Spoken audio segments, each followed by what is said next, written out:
False Quinine Tree, the tree which is found in Jammu Shivaliks, having the medicinal bark, some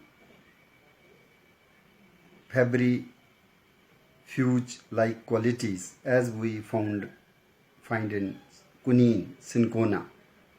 But this is not quinine or cinchona, although earlier it was confused with the quinine or cinchona tree. Quinine tree, cinchona tree is basically from South America, Peru, Ecuador, and it was introduced in Uti under the leadership of Markham, and McElver was the superintendent of cinchona plantations. But the tree which I am referring to as false quinine tree is a little tree which grows tall, up to 20-25 meter tall, and its leaves are opposite, and superficially they resemble the leaves of Anthocephalus kadamba.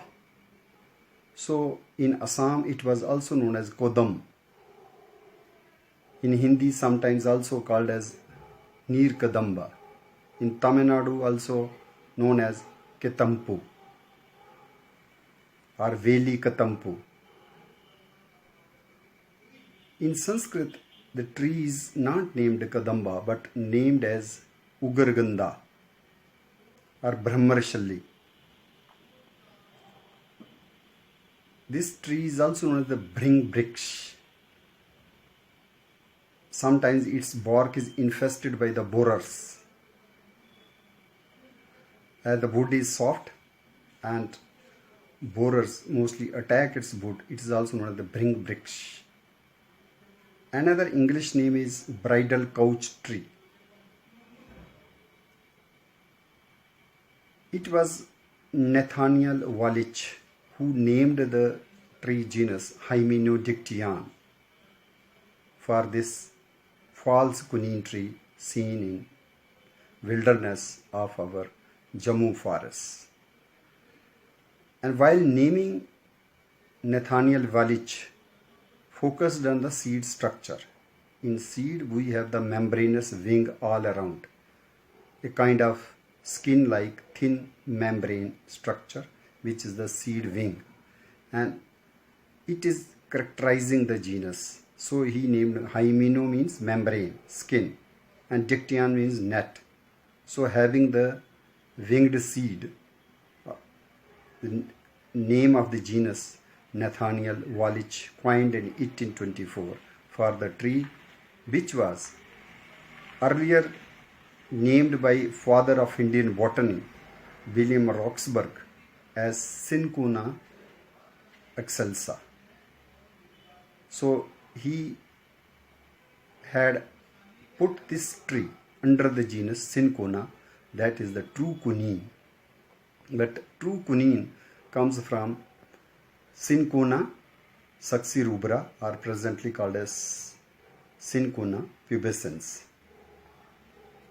Even Cinchona officinalis is also known as a fever tree because the bark, especially the inner bark, is bitter, and this is useful in the treatment of malaria.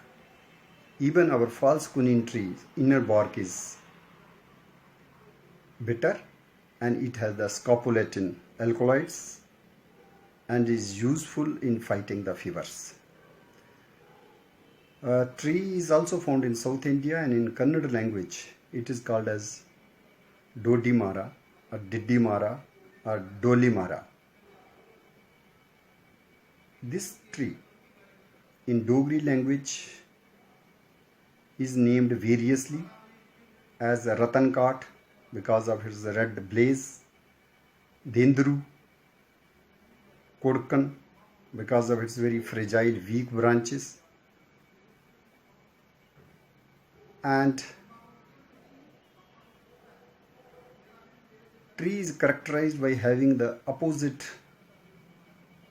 broad ovate leaves with interpetiolar stipules. Flowers are in racemose spikes which are pendulous or erect, and sepals are very small or minute. Corolla starts with a tube, but then it expands abruptly to form a cup-like structure.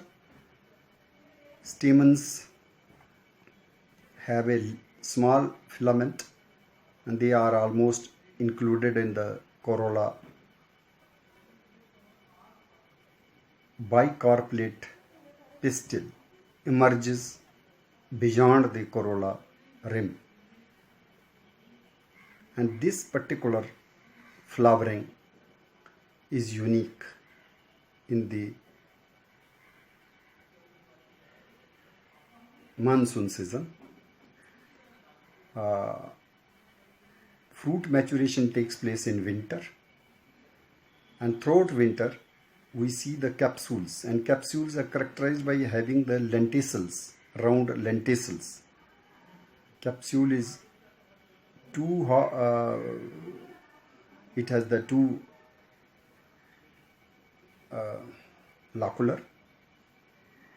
two lacules, each lacule having more than 30-40 seeds, and seeds are winged.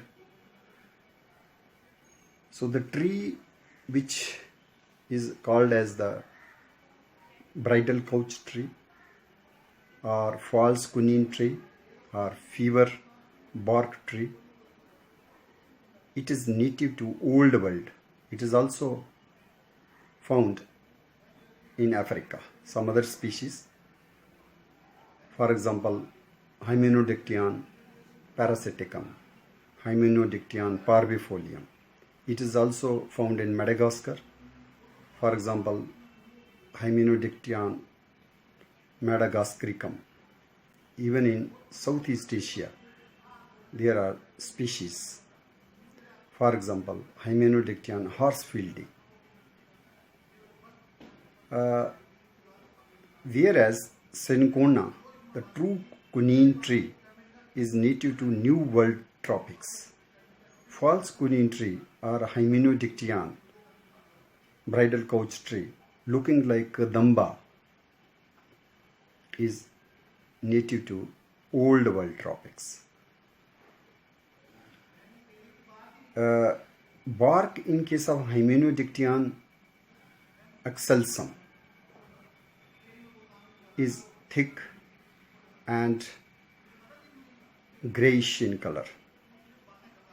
It is non-plated, but in the allied genus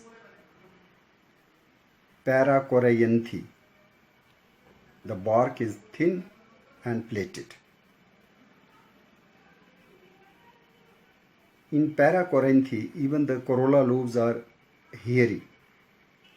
They have the appendages, but in Hymenodictyon, corolla have no appendages. This is another character to distinguish it from the African genus Paracoryanthi, which has only 2 species, whereas under the genus Hymenodictyon we have 22 species. Mostly they are seen in Madagascar and few are seen in Indonesia, Malaysia. In India we have 3 species basically. One is Hymenodictyon flaccidum, which is found in Uttrakhand, Bhutan. And this particular tree is a small tree or a large shrub. Hardly it grows up to 6 meters tall. And here the leaves are glabrous on the upper surface and hairy beneath. Whereas in case of Hymenodictyon excelsum, which we find in Jammu Shivaliks, both surfaces are pubescent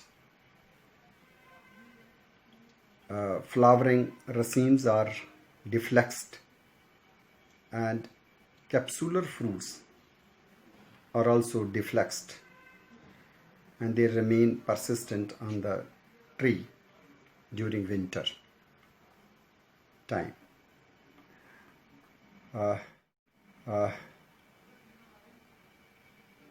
This particular tree is named as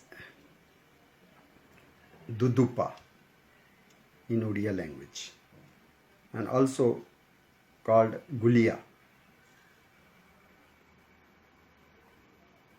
It is called Leoni or Lonia in a Rajasthani language, although usually Luni name is used for Cotoneaster species in Jammu hills, whereas Lunak or Luni is also called for Parchuleka, Nunar. But here this is a tree which is referred to as Lonia in Rajasthani. This is Hymenodictyon, excelsum. This tree falls under the subfamily Cinconidae, to which quinine belongs, and the tribe is different. For Hymenodictyon, the plant tribe circumscribed is Hymenodicti. Whereas in case of true quinine or cinchona flowers, we see petals are hairy, but no hairy structures are seen in case of Hymenodictyon, especially Hymenodictyon. Excelsum, now accepted name, is Hymenodictyon orixense, and orixense name is thought supposed to be derived from the Japanese word, or misinterpreted from the Japanese word. As wood is soft but blaze is red, wood is used for making toys, ternary articles, small tea boxes, and also in making small couches. Leaves turn yellow during the autumn time, and they are deciduous. Mostly the Cinchona species, they are evergreen. Mostly Hymenodictyon, and especially the Hymenodictyon orixense, synonym Hymenodictyon excelsum. This is deciduous tree. But we also have few species under Hymenodictyon as evergreen species, and one is even epiphyte, seen in South Africa. Hymenodictyon epiphyticum. Another usefulness of this tree is that mostly its trunk bole is also cylindrical and straight, although it depends on which habitat it is growing. If it is growing in gravelly and poor soils, then it may become crooked also. Its use in fighting fevers, as it contains scopolamine and some other alkaloids, even tannins are there, so it has the potential for folk healing.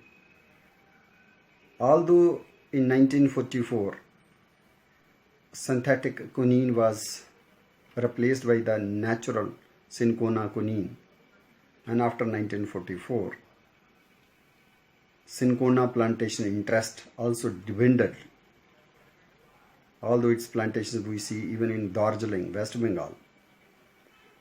But latest findings also tell that this bark is still useful in combating the Plasmodium falciparum, where most of the synthetic derived quinine or chloroquine is developing resistance. So, future innovations seeing the resistance of the protozoan Plasmodium falciparum may bring renewed interest in the use of the bark for the medicinal purposes. Bark of the tree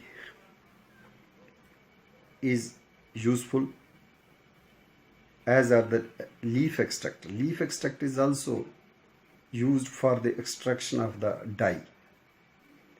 Another species which is usually seen in South India, rather it is endemic to South India, that is Hymenodictyon obovatum, and this is also called as Kadvi sirida.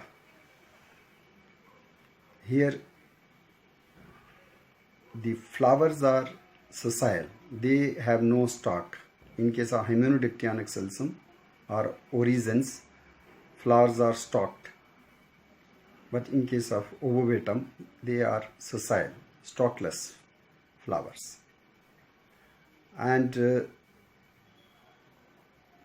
stipules are obovate, and midrib is reddish. And here the tree is also used by the tribals in the treatment of human ailments. Thank you.